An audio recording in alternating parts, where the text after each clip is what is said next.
Hvad kan du gøre?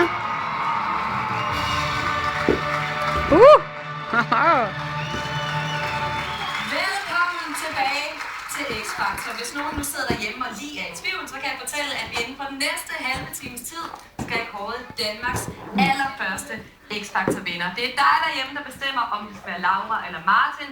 Afstemningen Har du smukke støvler på? til, at det lige nu er yderst. Hvad?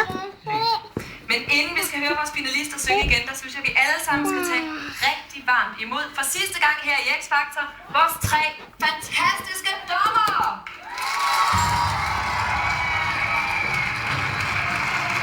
Hvem holder du med i X-Factor? Gør du?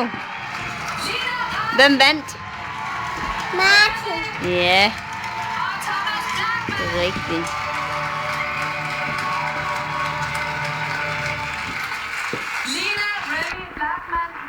Er det ikke svært at gå i sådan nogle store støvler? Er det ikke lidt svært at gå i sådan nogle store støvler? Hvad? Emma? Er det ikke svært at gå i sådan nogle store støvler? Er det ikke?